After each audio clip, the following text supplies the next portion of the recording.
जय राधा माधव कुंज बिहारी।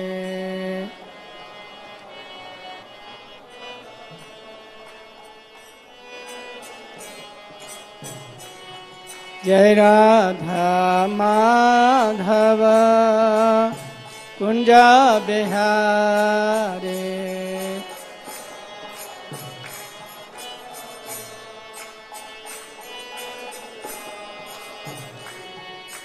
गोपी जन वल्लभ गिरिवरधारी।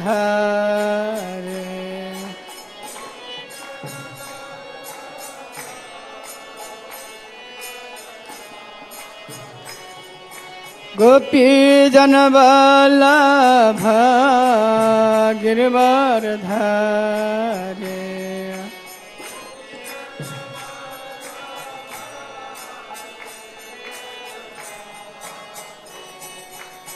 यशोदानंदन ब्रज जन रंजन।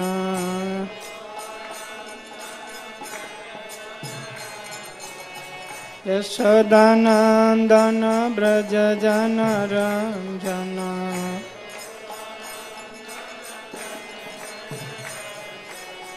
यमुना तीर बनचारी।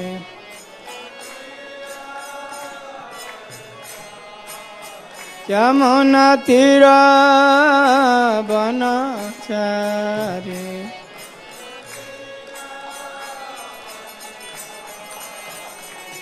जय राधा माधव कुंज बिहारी।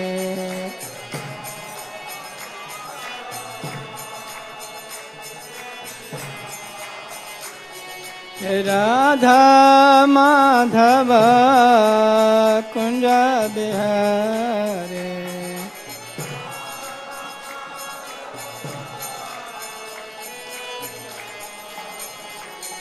हरे कृष्णा कृष्ण कृष्ण हरे हरे। हरे राम राम राम हरे हरे।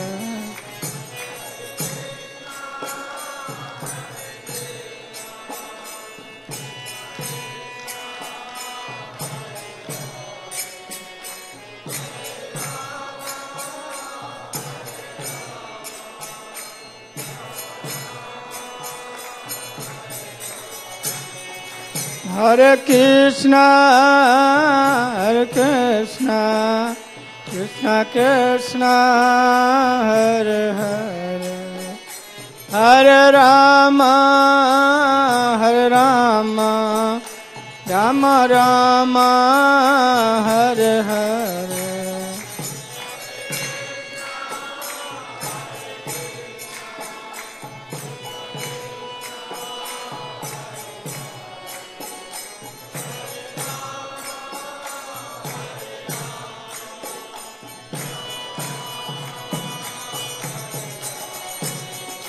हरे कृष्णा कृष्ण कृष्ण हरे हरे। हरे राम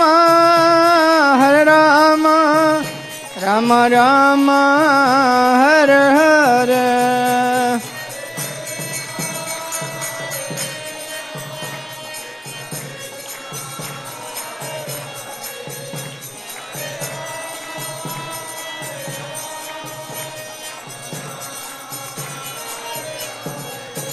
हरे कृष्ण कृष्ण कृष्ण हरे हरे। हरे राम राम राम हरे हरे।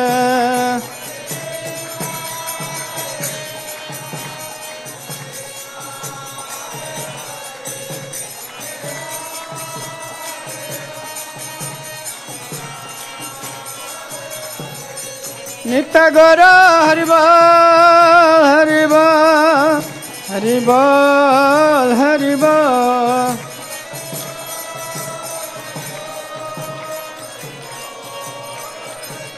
जय जय प्रभुपाद प्रभुपाद प्रभुपाद प्रभुपाद।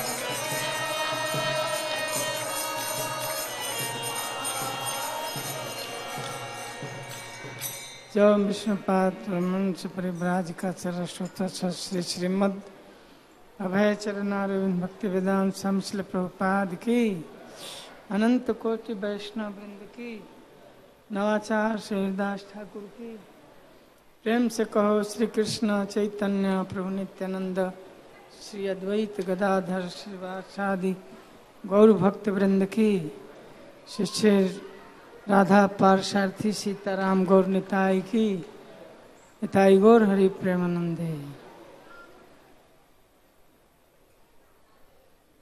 ओम नमो भगवते वासुदेवाय।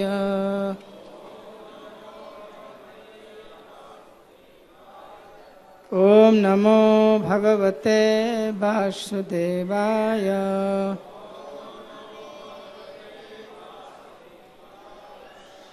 ओम नमो भगवते वासुदेवाय।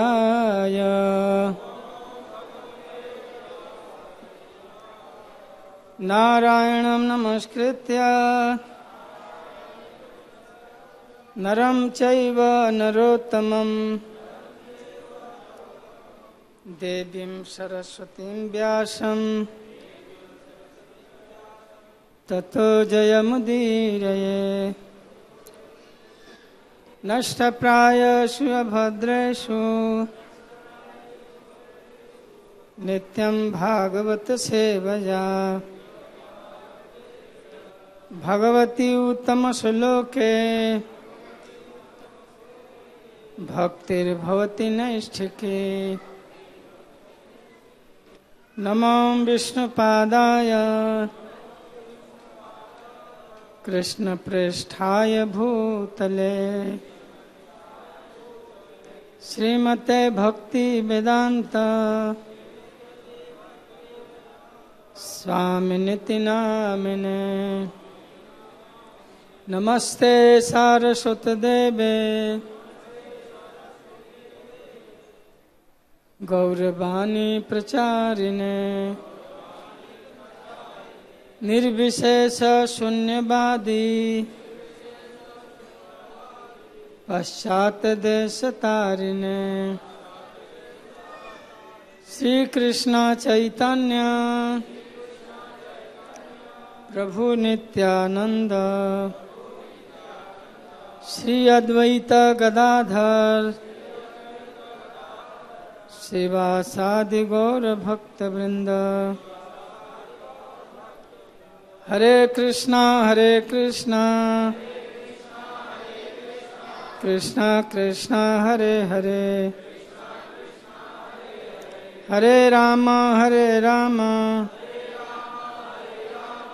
राम राम हरे हरे। श्री कृष्ण भगवान की श्रील प्रभुपाद की। तो कोई क्रम है, क्रम होता है, सीरियल होता है। तो श्रीमद् भगवद गीता यथारूप अध्याय 9 और श्लोक संख्या 30। ऐसे खोला तो यही निकल गया है, तो इसलिए ही लेते बुक को। ऐसे जब मैं खोला तो ये श्लोक निकला है, यही श्लोक लेते हैं। अपि चेत्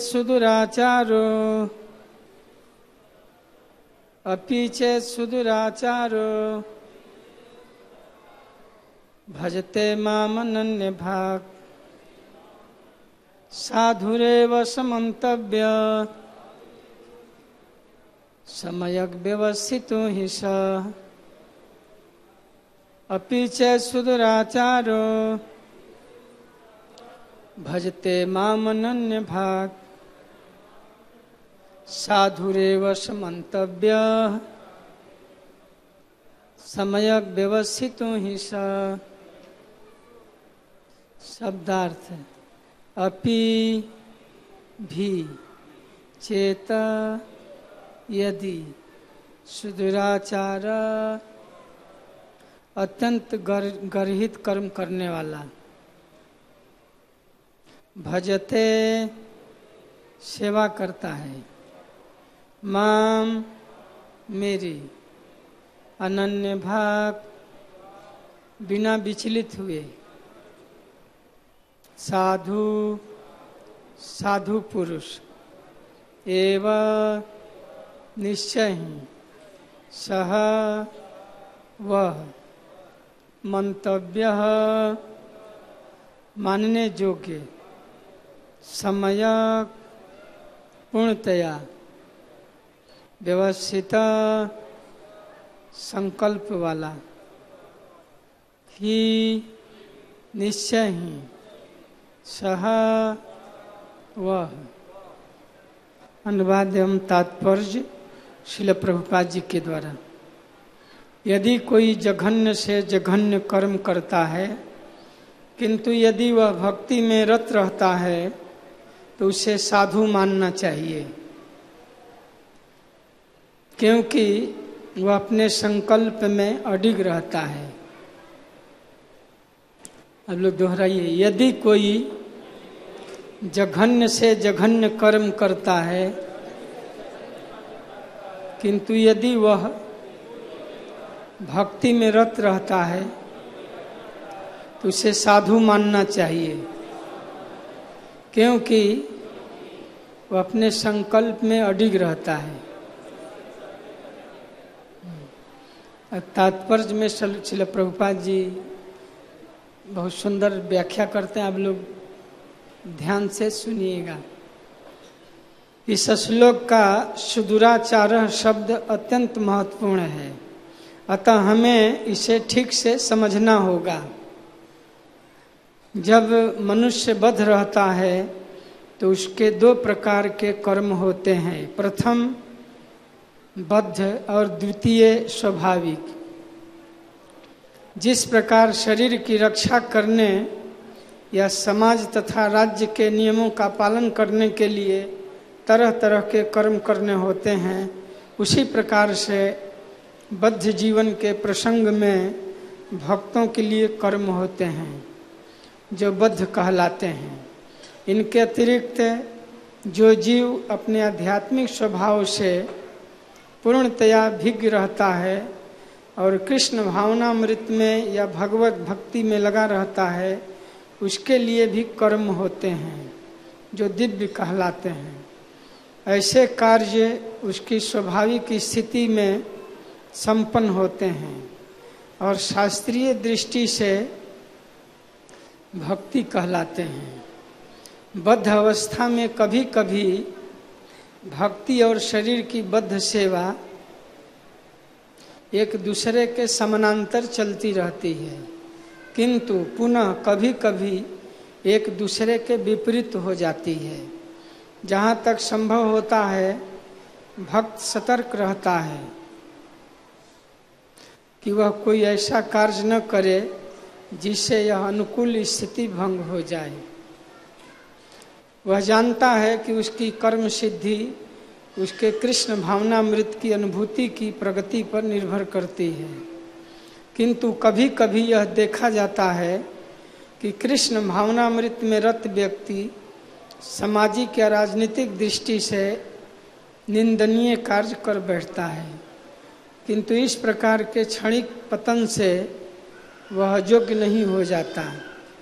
श्रीमद् भागवतम में कहा गया है कि यदि कोई व्यक्ति पतित हो जाए, किंतु यदि भगवान की दिव्य सेवा में लगा रहे तो हृदय में वास करने वाले भगवान उसे शुद्ध कर देते हैं और उस निंदनीय कार्य के लिए क्षमा कर देते हैं। भौतिक कलमश इतना प्रबल है कि भगवान की सेवा में लगा जोगी भी कभी कभी उसके जाल में आ फंसता है, लेकिन कृष्ण भावनामृत इतना शक्तिशाली होता है कि इस प्रकार का आकस्मिक पतन तुरंत रुक जाता है। इसलिए भक्ति योग सदैव सफल होता है। किसी भक्त के आदर्श पथ से अक्षमाचित होने पर हंसना नहीं चाहिए, क्योंकि जैसा कि अगले श्लोक में बताया गया है, ज्यों ही भक्त कृष्ण भावनामृत में पूर्णतया स्थित हो जाता है तो ऐसे आकस्मिक पतन कुछ समय के पश्चात रुक जाते हैं।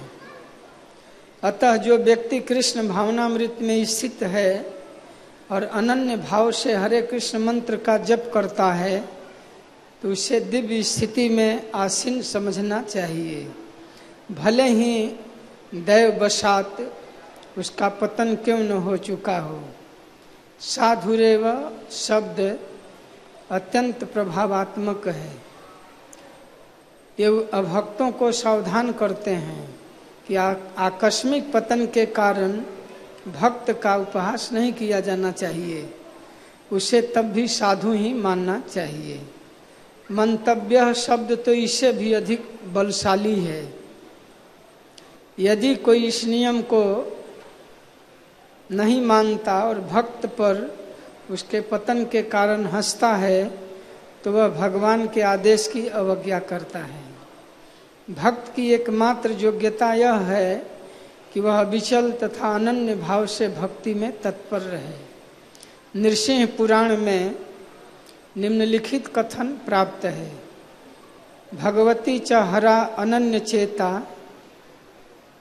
भगवती च हरा अव अनन्य चेता, भीषम अनिलोपि विराजते मनुष्य, न ही शशक लुंछवि कदाचित, तिमिर परा भवता मुपैति चंद्र।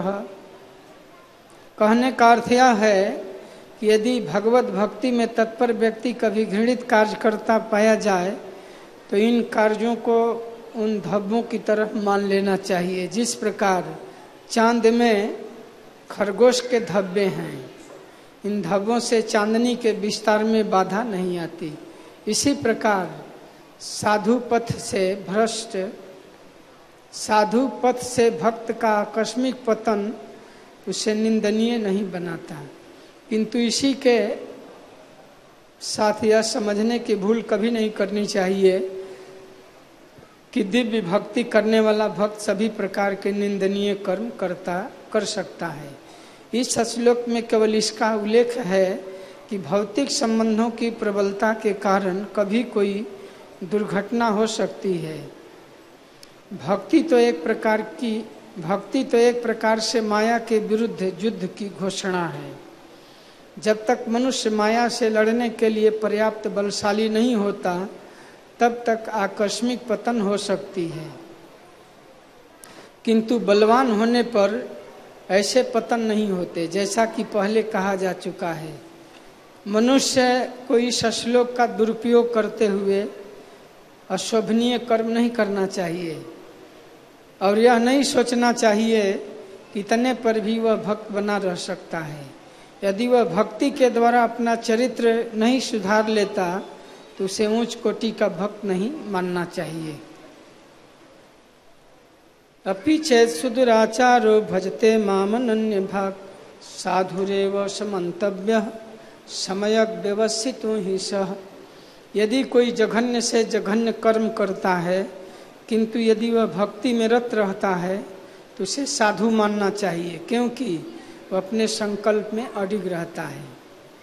तो यह श्लोक बहुत महत्वपूर्ण है और इस श्लोक की व्याख्या में श्रील प्रभुपाद जी दोनों बातें कह रहे हैं कि इस श्लोक में कहा कि अगर कोई व्यक्ति भक्ति में लगा है, अनन्य भाव से भगवान की सेवा कर रहा है, नाम जप कर रहा है और कभी आकस्मिक उसका पतन हो जाए तो उसे उसकी निंदा नहीं करनी चाहिए। जैसे कभी कभी चलते हुए मार्ग में कोई फिसल जाता है। अभी बारिश का समय है, मार्बल में या कहीं चिकना कुछ गिरा तो उसमें अचानक पांव फिसल जाता है तो भी आदमी तुरंत खड़ा हो जाता है और गिरे हुए व्यक्ति से पूछेगा आप गिर गए? बोले नहीं, गिरा नहीं, गिरने वाला ही था लेकिन बच गया। किसी आदमी से बोले कि आप गिर गए था? नहीं, गिरा नहीं। या पहलवान जब दंगल में दो पहलवान कुश्ती करते हैं तो कोई जब नीचे गिर जाता है तो भी वो तुरंत खड़ा हो जाता है। धूल झाड़ करके, बोलते नहीं गिरा नहीं है, वो गिर करके भी संभल जाता है। उसी तरह कभी आकस्मिक कोई गिर जाए भक्ति मार्ग में भी, और फिर सावधानी से वो भक्ति में लग जाता है। इससे मार्ग में चलते हुए पांव कभी फिसल गया तो व्यक्ति गिरने के लिए प्रयास नहीं करता है, कोई भी नहीं गिरना चाहता है। कभी अचानक ऐसा पांव फिसल गया तो भी वो संभल जाता है। कोई यह नहीं सोचता है कि अब गिर गया हूँ गिरा रहूँगा, ये उठाइए मत, उठ जाता है। उसी तरह कभी कभी ऊंच कोटि के भक्त भी अशोभनीय कार्य कर बैठते हैं, नहीं चाहते हुए भी कभी ऐसी गलती कर बैठते हैं, लेकिन वो भक्ति में लगा है, पुनः भक्ति कर रहा है अनन्य भाग। भगवान कहते हैं कि कोई ऐसा कार्य करने के बाद भी अगर अपनी भक्ति अपनी चेतना में पुनः वो स्थिर हो जाता है तो भी उसको साधु माना जाता है। जैसे चंद्रमा में भी धब्बा दिखाई देता है, चंद्रमा में काला धब्बा दिखाई देता है, या शशक का चित्र दिखाई देता है, खरगोश का चित्र दिखाई देता है ना, तो भी चंद्रमा में वो दोष नहीं माना जाता है, या चंद्रमा के चांदनी विस्तार में कोई बाधा नहीं आता है। भगवती च हराव अनन्य चेता भृशम अनिलोपी विराजते मनुष्य नहीं शशक लुंछ छवि लुसन छवि कदाचित तिमिर पराभवता मुपैति चंद्र। कहने के अर्थ यह है कि भगवत भक्ति में तत्पर व्यक्ति कभी घृणित कार्य करता पाया जाए तो इन कार्यों को उन धब्बों की तरह मान लेना चाहिए, धब्बों की तरह मान लेना चाहिए। से कभी कभी गंगा जी में बरसात के समय में फेन पंख आ जाता है, गंगा जी में कभी कभी मुर्दे भी बहते हैं। गंगा के जल में भी बरसात में बहुत से कीचड़ फेन या मुर्दे दिखाई देते हैं, फिर भी गंगा की पवित्रता जो है नष्ट नहीं होती है। गंगा में फिर भी लोग नहाते हैं, वो हटा करके नहाते हैं। उसी तरह कभी किसी भक्त में शारीरिक दोष दिखाई देता है या शारीरिक बीमारी दिखाई देती है तो उसको दोष नहीं माना जाता है। रूप गोस्वामी उपदेशामृत में इसका उल्लेख करते हैं। कैसे है श्लोक है ना, रूप गोस्वामी लिखते हैं उपदेशामृत में श्लोक है कि जैसे गंगा जी में कभी कभी फेन गंगा जी में बहुत सारे नाला भी बहते हैं, गंगा जी उसको अपने में आत्मसात कर लेती है। गंगा जी के द्रवतिमपि श्लोक मुझे याद नहीं आ रहा है। तो उसी तरह आकस्मिक पतन भक्त का आकस्मिक पतन उसे निंदनीय नहीं बनाता है, किंतु इसी के साथ यह समझने की भूल नहीं करनी चाहिए कि हम गलती करेंगे तो इसको मान लिया जाएगा कि नहीं गलती नहीं है। इस श्लोक का दुरुपयोग नहीं करना चाहिए कि हम कोई भी गलती करेंगे तो उसको माना जाएगा कि वो गंगा जी है, नहीं। गंगा जी बहुत समर्थ हैं, या चांद जो है बहुत समर्थ है। चंद्रमा में जो शक्ति है, गंगा जी में जो शक्ति है, वो हर व्यक्ति पर लागू नहीं होता है।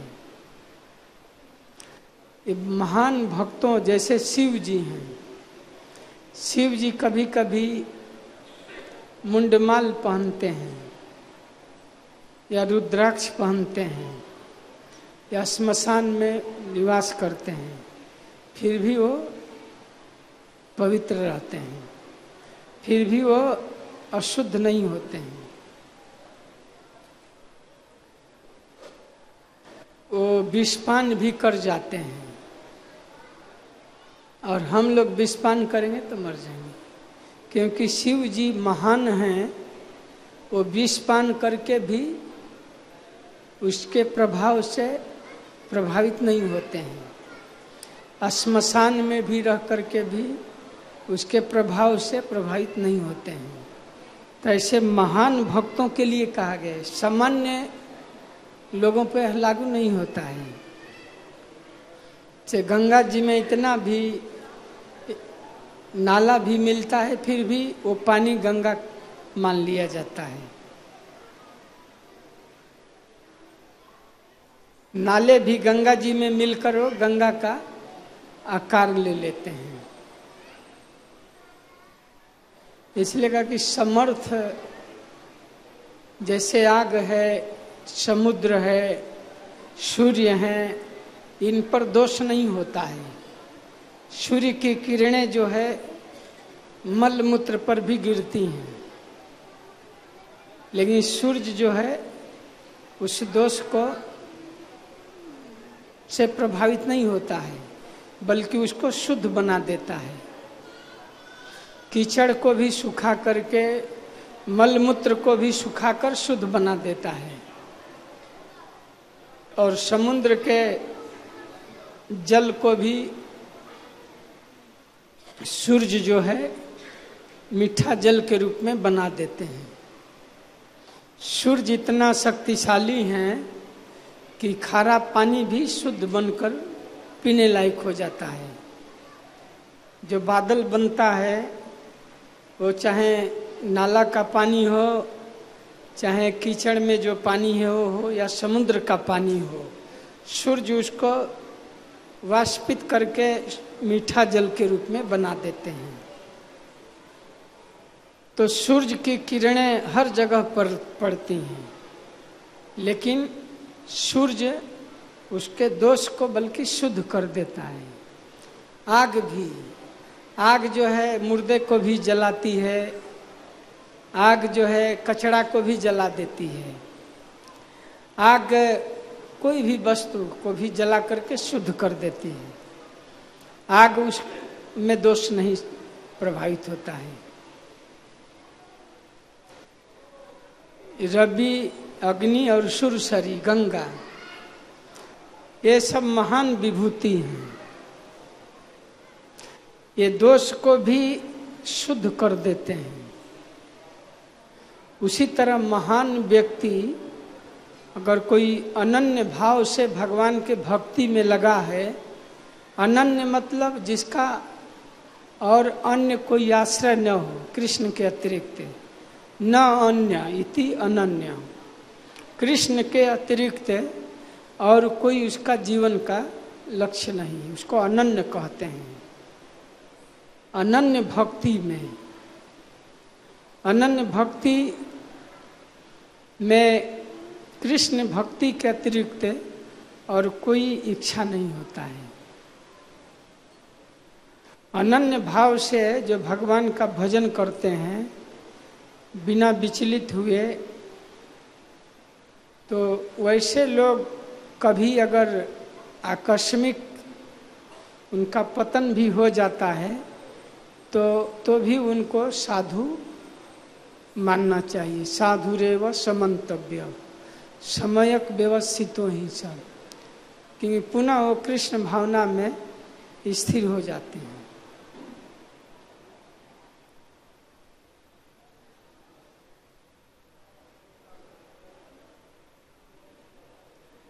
फिर प्रभुपाद जी लिखते हैं, ये अभक्तों को सावधान करने साधुरेव शब्द अत्यंत प्रभावात्मक है। यह भक्तों को सावधान करते हैं, जो भक्त नहीं हैं, अब भक्तों को सावधान करते हैं कि आकस्मिक पतन के कारण भक्त का उपहास नहीं किया जाना चाहिए, उसे तब भी साधु ही मानना चाहिए। कोई सूर्य की निंदा नहीं करता है या गंगा का कोई निंदा नहीं करता है। ये अग्नि मुर्दा को भी जलाती है, कचड़े को भी जलाती है, उसी के ऊपर हम खाना भी पकाते हैं, उसी अग्नि को हम ठंडी में सेवन भी करते हैं। ठंडी पड़ते आग को ऐसे सेवन करते हैं। कभी कभी लोग टायर जला करके भी आग का सेवन करते हैं। कभी कभी लोग जो कचरा कपड़ा है, प्लास्टिक है, उसको भी जमा करके जलाकर आग को इसे सेवन करते हैं ठंडी में। कोई यह नहीं करता है कचरा का ये है, नहीं। सेवन करते हैं कि नहीं?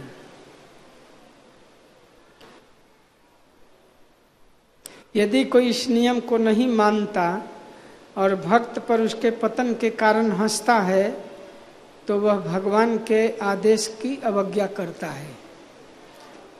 अगर किसी भक्त में कोई दोष देखकर कोई निंदा करता है कि वो भक्त ये काम करता है, ऐसा किया वो किया, किसी भक्त का बुराई करना, निंदा करना, ये भगवान के आदेश का अवज्ञा करना है।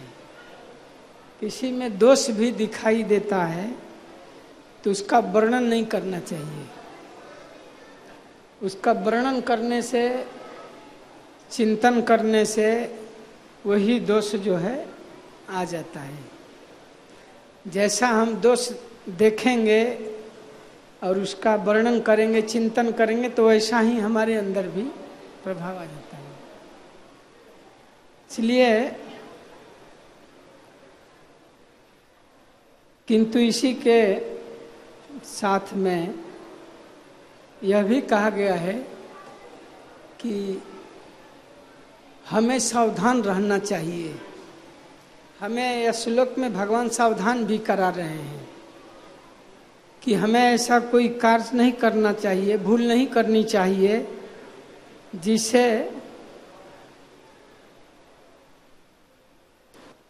समाज में उसकी निंदा हो।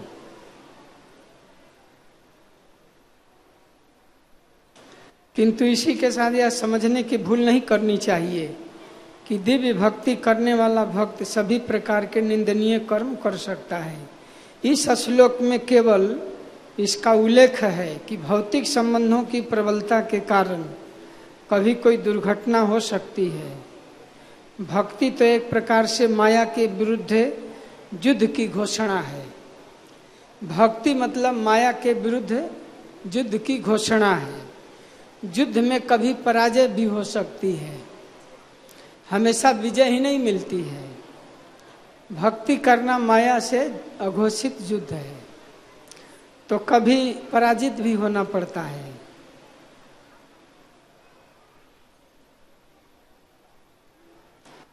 जैसे कभी कभी रोड में गाड़ी लोग चलाते हैं, रोड में गाड़ी चलाएं, कभी एक्सीडेंट हो जाता है, कभी दुर्घटना हो जाती है। इसका अर्थ है नहीं कि वो व्यक्ति जो गाड़ी चला रहा था दुर्घटना करने के लिए ही नहीं। कभी भूल, थोड़ी भी भूल होती है तो दुर्घटना हो जाती है। लोग बोलते हैं ना, लिखा रहता है सावधानी हटी और दुर्घटना घटी। थोड़ी भी सावधानी अगर हम हटाएंगे, थोड़ा भी भूल करेंगे तो दुर्घटना हो सकती है। हमेशा सावधान रहना है। अगर सावधान नहीं रहेंगे तो दुर्घटना हो सकती है। इसलिए ड्राइवर जब गाड़ी चलाता है हाईवे में तो बड़ा सावधान रहता है। और ड्राइवर लोग कहा जाता कि मोबाइल से बात नहीं करना चाहिए। बहुत लोग मोबाइल से बात करते ना तो उसका फाइन भरना पड़ता है। कितना फाइन होता है? 200, 500। अगर आप मोबाइल में बात कर रहे हैं तो सावधानी इधर उधर हो सकती है, आपकी एकाग्रता भंग हो सकती है, और एकाग्रता भंग होगी तो दुर्घटना हो सकती है। इसलिए भक्ति मार्ग में हमेशा सावधान रहना चाहिए, ये तो कभी भी दुर्घटना हो सकती है। जैसे कोई खजूर के पेड़ पर चढ़ता है या ताल वृक्ष पर, तो जो एक्सपर्ट नहीं है उसको गिरने की भी संभावना रहती है कि नहीं? जो ताल वृक्ष पर या खजूर के पेड़, बड़ा पेड़ पर नहीं चढ़ा है तो कभी कभी लोग चढ़ जाते हैं, उतरने में होता है नहीं? कोई चढ़ जाता है लेकिन उतरने में दिक्कत होने लगती। तो इसी तरह भक्ति में कभी कभी आदमी चढ़ जाता है लेकिन उतरने में गिर भी जाता है।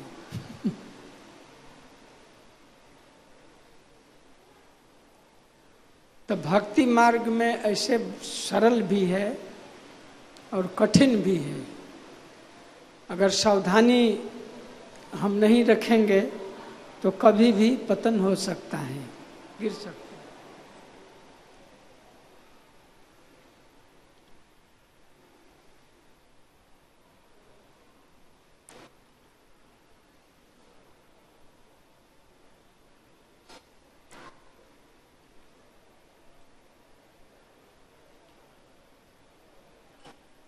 इस श्लोक पर दोनों चीजें प्रभुपाद जी लिखते हैं कि कभी किसी भक्त में शरीर में कभी किसी को बीमारी आ जाती है, या कोई शरीर से बहुत कुरूप है, या जाति से बहुत निम्न कुल में जन्म लिया है, या शिक्षा में भी बहुत कम पढ़ा है, बहुत गरीब है, तो उसकी निंदा नहीं करनी चाहिए। बहुत लोग इससे भी निंदा करते हैं, है अनपढ़ है, ये बहुत निम्न जाति का वैष्णव है, या बहुत गरीब है, तो ये सब चीज़ों से उसकी निंदा नहीं करनी चाहिए। या कोई बीमार हो गया तो उसकी निंदा नहीं करनी चाहिए। मतलब बोलते हैं कि ये बीमार हो गया मतलब भक्त नहीं है, ये इतना संकट में है, इसका मतलब भक्ति नहीं करता है। लोग बोलते हैं ना कि ये हमेशा इसके ऊपर तुम भक्ति बराबर नहीं करते। जैसे 5 पांडवों के ऊपर बहुत विपत्ति आती थी, 5 पांडव हमेशा विपत्ति में ही थे, तो क्या भक्त नहीं थे? बल्कि कृष्ण उनके संबंधी थे, साथ में ही थे, फिर भी अनेक विपत्तियों में वो लगे रहते थे। उसी तरह कोई भक्त बहुत निर्धन है या बहुत शरीर से बीमार है, चेहरा से बहुत कुरूप है, तो उस पर हंसना नहीं चाहिए। या कोई भक्त धोती पहना है तो फटा पहना है, कुर्ता है तो बहुत छोटा पहना है, तो भी निंदा नहीं करना चाहिए। उसका भक्ति उस पर डिपेंड नहीं करता है, ड्रेस के ऊपर, शरीर के ऊपर, सामाजिक स्थिति के ऊपर या ज्ञान के ऊपर। प्रभुपाद जी आज ही या कल प्रभुपाद जी बोल रहे थे कि भक्ति जो है यह नहीं देखता कि आदमी कितना पढ़ा है, पीएचडी किया है कि नहीं। भक्ति में यह भी कोई जरूरी नहीं कि हर आदमी पीएचडी ही हो, हर आदमी इंजीनियरिंग किया हो तभी भक्ति कर सकते, नहीं। उस शिक्षा कोई किया है, कोई नहीं भी के तो भी भक्ति में आगे प्रगति कर सकता है। कोई बहुत निम्न जात, जैसे सबरी, प्रहलाद महाराज निम्न कुल में जन्म लिए, नारद जी दासी पुत्र थे, मृगारी शिकारी था, बहुत जघन्य पाप करता था, लेकिन भक्ति में आया तो बहुत प्रगति कर गया। वाल्मीकि डाकू थे, लेकिन भक्ति करने लगे तो कोई भी भक्ति में प्रगति कर सकता है। ऐसे इस स्थिति पर कोई अगर हंसी किसी का मजाक करता है या व्यंग करता है तो समझिए कि वो भगवान के आज्ञा का अवज्ञा करता है। कभी किसी किसी में कोई दोष आ गया अचानक, कोई भक्ति से अचानक कुछ हो गया, किसी परिस्थिति बस आकस्मिक पतन बोलते हैं, थोड़ा समय के लिए, फिर वह भक्ति में पुनः आ जाता है। कभी कभी बड़े बड़े भक्तों में भी कभी ऐसा अचानक कुछ हो जाता है, लेकिन फिर वो जाता है। या कभी किसी भक्त को अचानक कोई फंसा देता है, कोई झूठा आरोप डालकर ही फंसा देता है, तो उसका ज्यादा चर्चा या निंदा या दूसरे से व्याख्या करने में कभी कभी लोग बहुत आनंद लेते हैं। तो बहुत बड़ा भक्त बनता था, देखा ये हो गया, मैं कहता था कि बगुला भक्त, ऐसे लोग बोलते हैं। मैं कहता था कि वो दिखावा का भक्ति करता है, भक्त थोड़े है। अगर भक्त न भी हो तो उसका निंदा नहीं होना चाहिए, निंदा नहीं करना। और निंदा कोई करता है, उसमें रुचि ले रहा है, तो समझिए हाँ वो दोष उसमें आ जाता है। कोई कितना भी बुरा व्यक्ति हो तो उसका बुराई का चिंतन नहीं करना चाहिए, नहीं तो हम में बुराई आ जाती है। या कोई गलत दृश्य देखने का कोई प्रयास करता है और देखकर बार बार उसका चिंतन करता है, वर्णन करता है, तो ऐसा ही आ जाता है। एक भृंग होता है तो वो छोटे छोटे कीड़ों को पकड़ करके मिट्टी के घर में रख देता है। दीवार में छिद्र युक्त घर होता है ना मिट्टी का, आप लोग देखे हैं, मिट्टी का इतना बड़ा घर होता है कहीं कहीं, और उसमें छिद्र होता है, और उस पर एक भौरे जैसा एक कृमि जो है आकर ऐसे आवाज करता है। आप लोग घरों में देखा होंगे ना, कहीं कहीं मिट्टी का, वो मिट्टी ले आता है और इतना बड़ा घर बना देता है, उसमें छोटे छोटे छिद्र होते हैं, तो उसमें छोटे छोटे कृमि को बंद कर देता है, छोटे छोटे जंतुओं को, और उसके ऊपर आवाज करता है।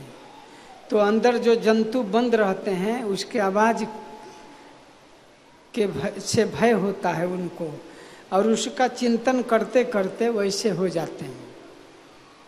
जो अंदर प्राणी है वो भी उसका चिंतन करते करते वैसा ही हो जाता है, वैसे ही उसमें पंख, वैसा ये हो जाता है। तो जैसा हम चिंतन करेंगे, वर्णन करेंगे, वैसा गुण आ जाता है। इसलिए बुराई का, किसी के बुराई का चिंतन करना, वर्णन करना, सुनना, ये भक्ति मार्ग में उसकी प्रगति रुक जाती है जब व्यक्ति ऐसा करता है। बुराई का भी बुराई नहीं करना चाहिए। कोई से गलती कर दिया भी है तो ये समझे कि ये गलती हमसे भी हो सकती है। ये नहीं सोचना चाहिए कि हम बहुत ऊंच कोटि के भक्त हो गए हैं, हमसे गलती नहीं हो सकती है। यही समझना चाहिए कि ये गलती हम भी कर सकते हैं। तो यही विराम देते हैं। कोई एक प्रश्न अब इस पर कोई चर्चा कर सकते, कोई जिज्ञासा या कोई प्रश्न?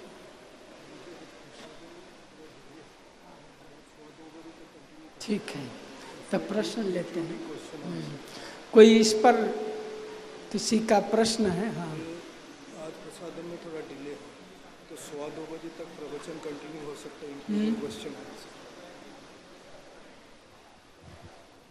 हरि बोल। माइक में बोलिए। हरे कृष्ण। एक छोटा सा अनाउंसमेंट है, किसी का कोई मारुति कार का अगर चाबी खोया है तो मेरे से ले सकते हैं या सिक्योरिटी कंट्रोल रूम में ले सकते हैं। तो आज प्रसादम में थोड़ा डिले है। हमारा प्रवचन, प्रभु जी को मैंने रिक्वेस्ट किया है कि प्रवचन इंक्लूडिंग क्वेश्चन आंसर जो है 1:15 बजे तक चल सकता है। इससे अच्छा तो है यहाँ आप प्रवचन सुने, नहीं तो आपको धूप में खड़ा रहना पड़ेगा। आज प्रसाद में लेट है तो 2:15 बजे प्रसाद होगा, इसलिए प्रश्न उत्तर। हाँ, प्रश्न क्या बोल रहे थे? माइक में बोलिए।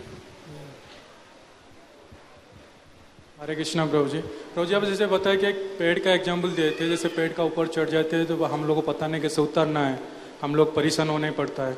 ऐसे बताया कि भक्ति में जैसे आगे बढ़ेंगे ऊपर उठ जाते हैं, हमारा इम्प्रूवमेंट हो जाते हैं भक्ति में। उतरने के लिए हम लोग को ज्ञान नहीं है, उस टाइम में हम लोग कैसे पता होना चाहिए हम लोग कैसे उतरना चाहिए भक्ति में। जैसे माया में हम लोग गिर जाते हैं ना, जब हम लोग भक्ति कर रहे हैं माया में इल्यूजन में आ जाते हैं।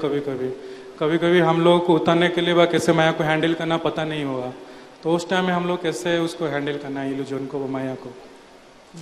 आप समझे प्रश्न? माइक तेज प्रभु जी बताएंगे। हरे कृष्ण, धन्यवाद। इन्होंने अच्छा प्रश्न किया कि प्रभु जी ने बताया था कि भक्ति में कोई चढ़ता है जैसे पेड़ में चढ़ता है तो उतरना नहीं आता है, तो भक्ति से भी उतरना तो यहाँ पर समझने वाली बात है कि भक्ति से उतरने की जरूरत नहीं है। भक्ति में जो है आप ऊपर ही ऊपर जाते हैं, उतरने की जरूरत नहीं है। तो ये उदाहरण उचित नहीं है कि हम भक्ति से उतरें। तो ये जो उदाहरण दिया हो उसको आप जो है मतलब वैसा मत समझिए, ये भक्ति में ऐसी बात नहीं होती है। भक्ति में मतलब चलने का मतलब जैसे ये नहीं कि अब फिर भक्ति से वापस आना नहीं है। वो उदाहरण है कि पेड़ पर जैसे चढ़ गए तो चढ़ने से पहले वो आदमी को उतरने की भी कला आनी चाहिए। तो भक्ति में उतरना नहीं है, मतलब जैसे हम पेड़ पर चढ़ जाते हैं लेकिन उतना अनुभव नहीं है तो गिर भी जाते हैं। तो भक्ति मार्ग में कभी कभी कोई असावधानी होती है या हम उस पर दृढ़ता नहीं रखते हैं तो कभी गिर जाते हैं। उदाहरण दिया गया था, भक्ति में नहीं उतरना है। एक हिंदी में कवि ने लिखा है कि भक्ति करना कठिन है। भक्ति करना बहुत कठिन भी है। जैसे पेड़ खजूर, आ चढ़े तो फल रसना चखे, आ गिरे तो चकना चूर। खजूर पर चढ़ना, खजूर का फल बहुत ऊपर होता है, बड़ा बड़ा खजूर का पेड़ होता है, ताल का पेड़ होता है, ताल फल भी लोग खाते हैं ना, ताल का। तो चढ़ना सबके बस की बात नहीं है, और चढ़ने में गिर गया तो चकना चूर जाए। चढ़े तो फल रसना चखे, या गिरे तो चकना चूर।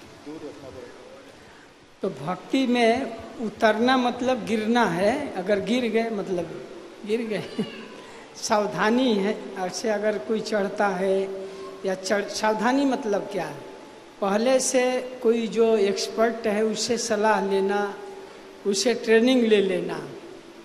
पेड़ पर चढ़ने के लिए भी हम लोग पहले गांव में जब दोल्हा पाती खेल खेलते थे, गुली को फेंकते थे और एक आदमी उसको ले आता था। उसके पहले आपको पेड़ पर चढ़ जाना है, नहीं चढ़े तो आपको टच कर दिया तो आप पराजित हो गए। तो पेड़ पर चढ़ने के लिए भी प्रैक्टिस करते थे हम लोग खेल में, कि उसको आने से पहले हम चढ़ जाएंगे ऊंचाई पर। और चढ़ना आपको अभ्यास नहीं है तो गिर जाएंगे। तो कोई चढ़ने वाला पहले से पेड़ पर चढ़ने वाले लोग उनसे बताते हैं ऐसे चढ़ने का, पाँव को ऐसे रखने का, हाथ को ऐसा पकड़ने का।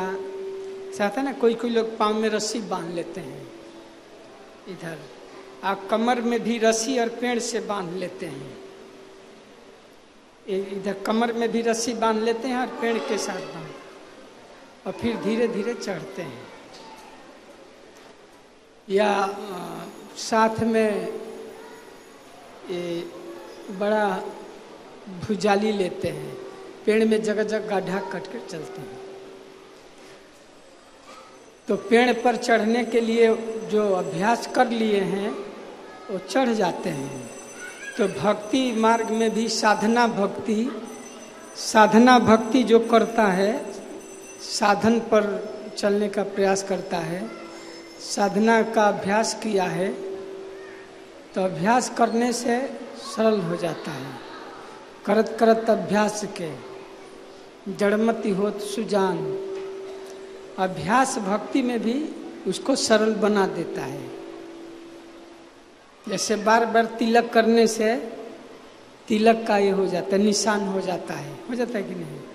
बार बार तिलक की आवृत्ति करने से तिलक नहीं भी कोई लगे तो निशान बन जाता है, या पत्थर पर रस्सी आने से निशान हो जाता है। तो उसी तरह अभ्यास करने से भक्ति, साधन भक्ति का, साधना भक्ति क्या है? श्रवणम कीर्तनम विष्णु स्मरणम पाद सेवनम अर्चनम वंदनम दासम। अभ्यास करते करते वो धीरे धीरे प्रगति कर लेता है। अभ्यास सारिणी विद्या बुद्धि कर्मानुसारिणी। अभ्यास करने से कृष्ण भावना जो विद्या है सरल हो जाती है। अब बुद्धि कर्मानुसारिणी, बुद्धि जो है अगर भगवत भक्ति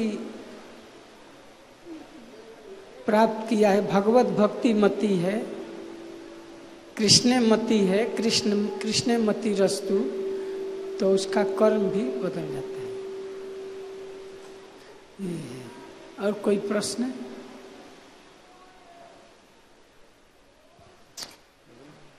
मैं बोलूँ किसी और का प्रश्न? हरे कृष्णा, धन्यवाद। तो आज के श्लोक का जो तात्पर्य है, प्रभुपाद ने बहुत अच्छा तात्पर्य दिया है, बहुत गहराई से बातें समझाई और प्रभु जी ने भी उसी दिशा में समझाया। एक विचार ये है कि भगवान कह रहे हैं अपि चेतसु दुराचारो, कोई पहले से दुराचारी है, कोई पहले से दुराचारी है और उसमें वो कृष्ण का अनन्य भजन करे तो वो साधु मानने योग्य है। तो यहाँ जो भगवान ने बात बताई है, ये बात बताई है कि दुराचारी तो पहले से ही है वो, और उसमें जो है वो अनन्य भजन करे तो साधु है। तो फिर वो नहीं बताया है कि जो भजन में दुराचार करे, जो भजन में दुराचार करे तो फिर वो साधु नहीं कहा जाएगा, तो वो निंदा की बात है। लेकिन दुराचार में कोई भजन करता है तो वो जो है प्रशंसा की बात है। तो जैसे सहजिया हैं, प्राकृत सहजिया, तो वो भजन में दुराचार करते हैं, तो वे जो है अपने को भक्त साबित करते हैं और उसमें जो है वो जो है लाइसेंस ले लेते हैं कि हम दुराचार करेंगे, व्यभिचार करेंगे, नशा करेंगे। तो इनकी जो है निंदा की है, प्रभुपाद ने भी निंदा की है, उनके गुरु महाराज भक्ति सिद्धांत सरस्वती ठाकुर ने भी निंदा की, उनके गुरु महाराज भक्ति विनोद ठाकुर ने भी निंदा की, और इनको अपसंप्रदाय घोषित किया कि लोग चैतन्य संप्रदाय में नहीं हैं, तो वे अपने को चैतन्य संप्रदाय का बताते हैं और दुराचार करते हैं, तो भजन में दुराचार करते हैं। तो ये निंदा की बात है। और निंदा क्यों जरूरी है करना? ताकि दूसरे लोग ना करें। अगर हम निंदा नहीं करेंगे तो दूसरे लोग सोचेंगे वो ठीक कर रहे हैं, तो हमें सावधान करने के लिए निंदा करना आवश्यक होता है। तो इसलिए आज के श्लोक में जो भगवान बता रहे हैं वो ये बता रहे हैं कि प्रोत्साहन दिया जाता है। जैसे प्रभुपाद ने कितने हिप्पियों को भक्त बनाया, तो उनकी हम निंदा नहीं करते कि ये तो पहले हिप्पी थे, ये तो पहले पतित थे, पहले तो कुत्ते की तरह थे, अब दिखावा कर रहे हैं भक्ति का। नहीं है, उसमें जो है अब वो जो है इतने अच्छे शुद्ध हो गए हैं कि भारत में ऐसे ब्राह्मण भी नहीं है जितने शुद्ध वो हैं और नियमों का पालन कर रहे हैं। और उनको प्रभुपाद ने ब्राह्मण भी बनाया। भक्ति सिद्धांत सरस्वती ठाकुर भी ब्राह्मण बनाते थे। तो ब्राह्मणों के समाज से फिर काफ़ी विरोध हुआ, क्योंकि वे ब्राह्मण, स्मार्त ब्राह्मण ये मानते थे हम तो जन्म से ही ब्राह्मण हैं और जितना भी गलत काम करें तो उनको जो है अधिकार है कि हम कुछ भी काम करें, हम तो ब्राह्मण हैं, तो वो गलत है। लेकिन कोई व्यक्ति शूद्र परिवार में पैदा हुआ है और उसका प्रशिक्षण हुआ ब्राह्मण का जो है उसको प्रशिक्षण प्राप्त हुआ है, उसको ब्राह्मण उसको घोषित किया गया है, तो उसको फिर हमें उसकी निंदा नहीं करना चाहिए। जैसे प्रभुपाद कहते थे कि जैसे डॉक्टर, तो डॉक्टर अगर उसको मिली है, डिग्री मिली है डॉक्टर की, तो हम ये नहीं देखते कि ये किस परिवार का है, वो डॉक्टर है ना, तो वो जो है प्रामाणिक उसको डॉक्टर कहा जाएगा। तो कोई नहीं सोचता कि वो शूद्र है या वो जो है किस परिवार का है, वो डॉक्टर है। तो डॉक्टर का लड़का डॉक्टर नहीं होता है, जन्म से कोई डॉक्टर नहीं होता है। उसी प्रकार से जन्म से कोई ब्राह्मण नहीं होता है। लेकिन जिसको ब्राह्मण का प्रशिक्षण प्राप्त हुआ है, जन्म और गुण और कर्म, गुण कर्म विभागशः, तो गुण कर्म के विभाजन से जो 4 वर्ण भगवान ने बनाए हैं। ये नहीं है कि जन्म के कारण कोई जो है ब्राह्मण होता है। तो इस तरह से जो है प्रभुपाद ने दावा किया है, तो ऐसे लोगों को प्रभुपाद ने ब्राह्मण बनाया है। तो भक्ति में जो है अगर कोई करता है, नीच कर्म करता है, तो वो निंदा की बात होती है। लेकिन अगर नीच कर्म में पहले से लगा हुआ है और भक्ति करता है, तो आपको निंदा नहीं करना चाहिए, तुम तो इतने नीच हो, तुम क्या भक्ति करोगे। तो भक्ति में सबको अधिकार है। तो भगवान प्रोत्साहन दे रहे हैं कि कोई बहुत दुराचारी से दुराचारी हो, तो वो सोचेगा कि अब मैं कैसे भक्त बनूं। तो भगवान कह रहे नहीं, भक्त बन सकते हो। तो किसी को भी हम भक्त बनाते हैं, कितने भी जो है नीच, जैसे प्रभुपाद ने बनाया भक्त, तो विदेशों में गए प्रभुपाद, तो प्रभुपाद को वही हिप्पी लोग मिले जो सब प्रकार के पाप कर्म करते थे, व्यभिचार, मांसाहार और जुआ, नशा, सब कुछ करते थे। और प्रभुपाद ने उनको हरे कृष्ण मंत्र दिया, उनको शुद्ध बनाया। तो वो प्रामाणिक भक्त हैं। तो जो प्रामाणिक भक्त है, अब उनके हम पिछले जीवन को लेकर के हमें नहीं कहना चाहिए ये तो बहुत गिरे हुए थे। तो इस तरह से जो है हमें निंदा नहीं करना चाहिए। तो यहाँ पर जो बात है वो यही है। अब आप लोगों की ओर से कोई और भी प्रश्न है या कोई चर्चा है? हरे कृष्णा। एक 11वें स्कंद में 26वें अध्याय में एक श्लोक है, इसी से मिलता जुलता कि अथापि नोपसेज स्त्रीषु स्त्रैणेषु चर्था विद विविधेन्द्रिय संयोग मनः शुभेति नान्यथा। तो इसको जीवन में हम कैसे उतार सकते हैं जो आता है, इसी से कि हम किसी के विचारों से प्रभावित ना हो, किसी के। 11वें स्कंद में 26वें अध्याय में श्रीमद् भागवत जी में एक श्लोक है, अथापि नोपसेज स्त्रीषु स्त्रैणेषु चार्थ विविध विषेन्द्रिय संयोग मनः शुभेति नान्यथा। तो इस, हाँ ये लीजिए।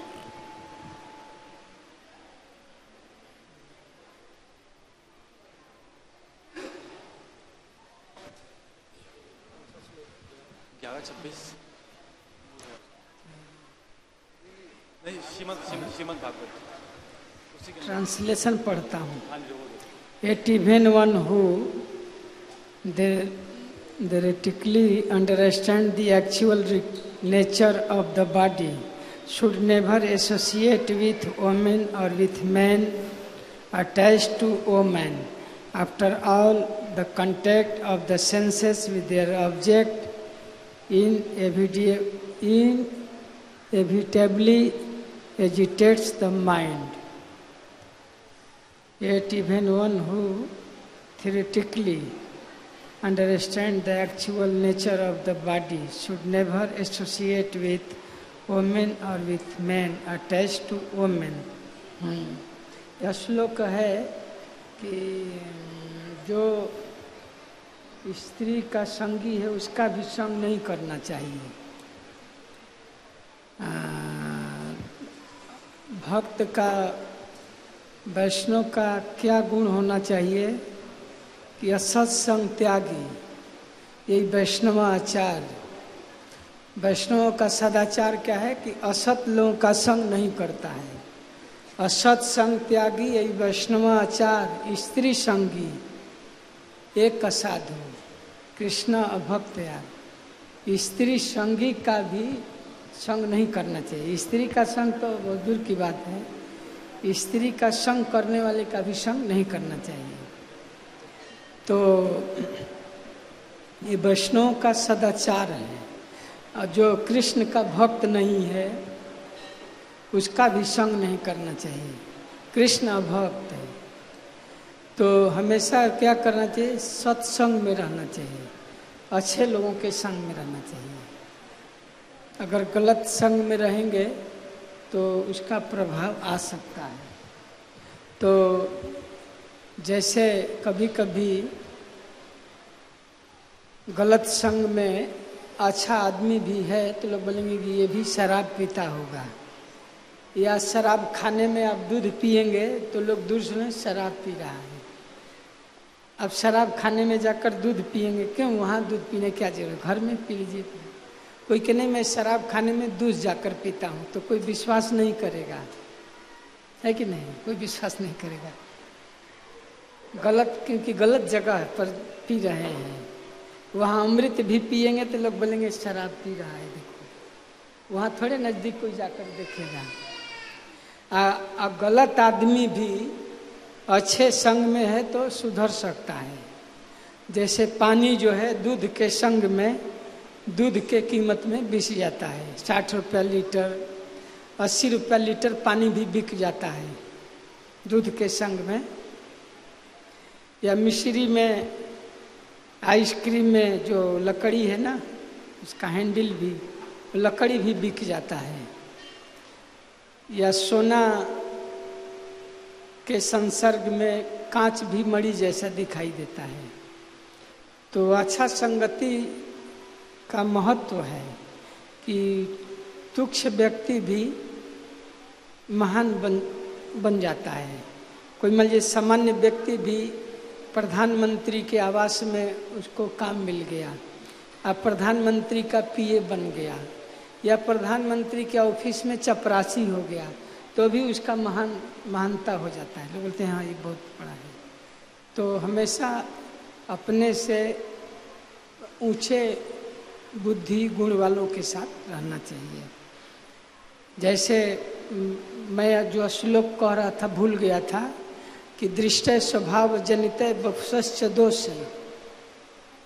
किसी के शरीर में या स्वभाव में कभी आकस्मिक दोष आ जाता है।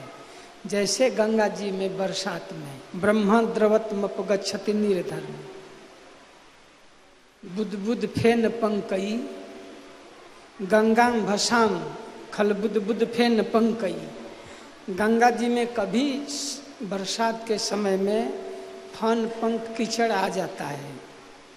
गंगाम भसाम खल बुद्ध बुद्ध फेन पंकई ब्रह्मा द्रवत्मपगच्छति निर्धर्मई। रूप गोस्वामी कहते हैं कि फिर भी वो गंगा का जल सामान्य जल नहीं है। शिव जी मुंडमाल पहनते हैं, हम लोग नहीं पहन सकते हैं। शिव जी विषपान कर गए, हम उनका नकल नहीं कर सकते हैं, है कि नहीं? तो महान लोगों में वो दोष भी दोष नहीं होता है। वैसे लोगों के में दोष निकालना ये अपराध है। गंगा जी का कोई निंदा नहीं करता है, बल्कि गंगा जल का पानी वैसे स्थिति में भी लोग ले आते हैं।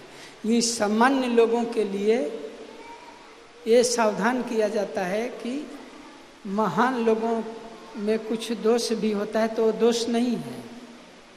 वो इतने स्तर पर हैं कि उनमें वो दोष भी गुण के रूप में बदल जाता है। जैसे शिव जी विष पान किए लेकिन वो उनके गले में हार जैसा शोभित हो गया। और हम पिएंगे, अगर हम पिएंगे तो मर जाएंगे। एक महात्मा थे, अपने शिष्य को कहे, जा रहे थे यात्रा में, कहे कि आप 10 दिन आश्रम चलाना, पूजा करना, भोग लगाना, तो करता था। और वो महात्मा जी बहुत वृद्ध थे, बहुत भक्ति में उच्च कोटि के थे। तो जो कोई भी माताएं आती थीं तो उनको आशीर्वाद देते थे। तो सोचा कि गुरु जी यह भी काम करते थे, माताओं का आशीर्वाद देते थे। कभी छोटी बच्ची उनको चुम्बन भी कर देते थे, तो वो भी नकल करने लगा। क्योंकि वो बहुत वयोवृद्ध थे, ज्ञान में भक्ति में बहुत उन्नत थे, उनका वो भी नकल करने लगा। तो लोग एक दिन बहुत पिटाई कर दिए लोग उसका। तो प्रभुपाद जी का नकल बहुत लोग करते हैं, रास्कल। प्रभुपाद जी बड़े बड़े वैज्ञानिकों को भी इडियट रास्कल बोल दिए हैं। बड़े बड़े वैज्ञानिक लोगों को भी बोलते हैं, डांट देते हैं रास्कल। तो कोई उनका विरोध नहीं करता था, क्योंकि उनका स्तर जो है बहुत उच्च कोटि का है। यद्यपि सामान्य नियम है कि साधु को गुस्सा नहीं होना चाहिए, साधु को गाली नहीं देना चाहिए, लेकिन वो जो स्थिति में है वो कर सकते हैं। लेकिन हम लोग गाली देंगे तो मार खाना, लोग मारने लगे, बोलेंगे कैसा साधु है। तो इस स्थिति के अनुसार जो है प्रभुपाद जी की स्थिति हम लोग की स्थिति बहुत अंतर है। वो वैज्ञानिकों के इडियट बोले थे, हम लोग नहीं बोल सकते। उनमें वो दोष नहीं है, उनमें वो श्रृंगार बन जाता है। जैसे चंद्रमा में धाबा भी अच्छा लगता है, और उसकी चांदनी में ऐसा नहीं होता कि चंद्रमा की चांदनी बाधित हो रही है, नहीं होती है। तो महान विभूति जो हैं उनमें दोष नहीं देखना चाहिए, और उनमें कोई आकस्मिक दोष आ भी जाता है तो निंदा का विषय नहीं होना चाहिए, समझ देखिए। लेकिन सामान्य लोगों के लिए सावधान यहाँ भगवान कहते हैं कि हमें उसका नकल नहीं करना चाहिए, कि हम भी कुछ गलती कर देंगे तो लोग माफ़ कर देंगे। नहीं, हम उस स्थिति में हैं ही नहीं, हम तो अभी बद्ध अवस्था में हैं। भक्ति में आने पर भी, भक्त बन जाने के बाद भी बहुत जो आदतें हैं नहीं जाती हैं। जैसे कोई लोग भक्त बन जाते हैं, चाय पीने की आदत नहीं जाती है, छुप कर चाय पी लेते हैं। कोई भक्त बन गया, ट्रेनिंग ले, फिर भी तंबाकू चोरी से खा लेते हैं, कोई ऐसे भी होते, क्योंकि आदतें जल्दी नहीं जा पाती हैं। एक भक्त तंबाकू खाते थे तो चोरी चोरी से खाते थे, तो वो कहे कि ये आदत हमारी जा ही नहीं रही है। तो बहुत प्रयास करने के बाद, बूते करने के बाद, तब धीरे धीरे। तो ऐसा नहीं कि भक्ति में आप माला झोली तिलक लगा लिए तो एकदम परमहंस हो गए, नहीं। बहुत जो आदतें हैं पूर्व की वो हमारी बनी रहती हैं। जैसे आग लगा देने पर भी बांस का झुरमुट जल जाता है, लेकिन उसका जो रूट है वो बरसात में फिर ये हो जाता है। तो बड़े बड़े, कभी कभी हम सोचते हैं हम बहुत बड़े हो गए हैं, अब हम काम को जीत लिए हैं, अब हम लोभ से नहीं पराजित होंगे। लेकिन वैसी अनुकूल परिस्थिति आने पर आदमी गिर जाता है, क्योंकि जो रूट है वो नहीं खत्म हुआ है, वो समय लगता है। एक तंबाकू खाने की आदत बार बार आ जाती है, उसको ही निकालने में बहुत टाइम लगता है कि नहीं।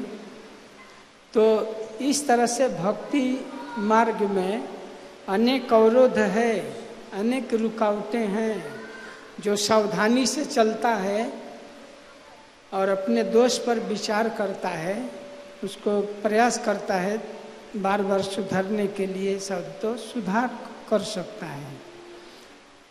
कभी कोई खाते पाया जाता है तो उसको लोग समझाते हैं कि देखो आप दीक्षा ले लिए हो, अब मत खाओ, अब चाय मत पियो।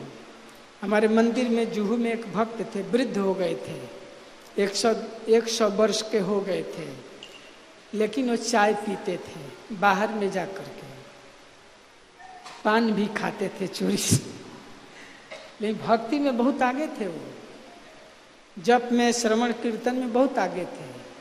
तो क्यों पीते थे कि वो नहीं खाते, उनका पेट डाइजेशन बीमार हो जाते थे। जब चाय नहीं पीते थे तो हॉस्पिटलाइज करना पड़ता था उनको, और पान में काठा लगाकर नहीं खा, चोरी से खाते थे। हम लोग को देखते थे बंद करने, 100 वर्ष 102 वर्ष के हुए तो नहीं खाते थे, तो उनका शरीर में बात विकार सब हो जाता था। तो जाकर बाहर चाय पी कर आते थे। ये 2 चीजें थी, लेकिन वो भक्ति में भी बहुत आगे थे। अब लेकिन ऐसी स्थिति थी को नहीं खाते थे उनका खाना पीने से भी हो जाता। ऐसे कई भक्तों के साथ ऐसा हुआ है पूर्व में भी। तो उसका कोई वर्णन नहीं करता था, कोई निंदा नहीं करता था। वो स्थिति क्या स्थिति है, किस परिवेश में वो खा रहा है, ये जानना चाहिए। लेकिन इसका बहाना बनाकर सबको वही कि नहीं हमारा ऐसा होता है, टॉयलेट नहीं होता है, उसको सुधारना चाहिए। तो कोई कहे कि हम भी खा लें वैसा होता है।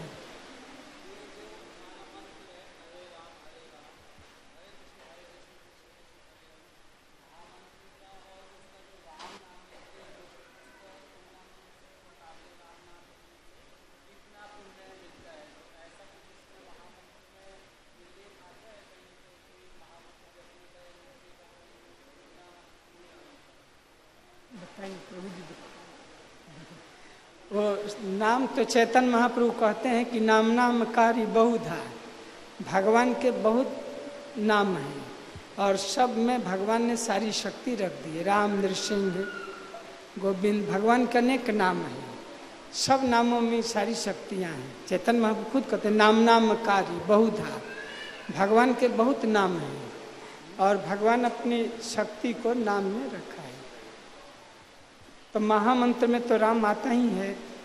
हरे कृष्णा कृष्णा कृष्णा हरे हरे, हरे राम राम राम हरे हरे। तो जपिए, यहाँ गन्ने को स्वर से चूसिए या गेंद से। गन्ना का जो ये होता है ना डंड, तो उसको कोई कोई नीचे से चूसता है, कोई ऊपर से चूसता है, कोई बीच से चूसता है। कहीं से भी चूसिए, मीठा ही लगता है। तो भगवान का नाम कोई कोई पूछता कि हम लोग रामानंदी लोग राम से जपते हैं, राम राम राम राम राम हरे हरे, हरे कृष्ण। वो लोग हरे राम से जपते हैं। तो लोग बोलते हैं कि आप लोग हरे कृष्ण से क्यों जपते हैं? जो हरे राम से भी जपते हैं तो भी उनको उतना ही लाभ मिलेगा, या हरे कृष्ण से जपी तो भी। गन्ने खेत में बीज लोग छिटक देते हैं, ऊपर नीचे कैसे भी गिरता है। बल्कि वाल्मीकि तो उल्टा नाम जप करके कर रहे हैं। हरे कृष्णा। तो और किसी का कोई क्वेश्चन रह गया है तो आप प्रभु जी से अलग से मिल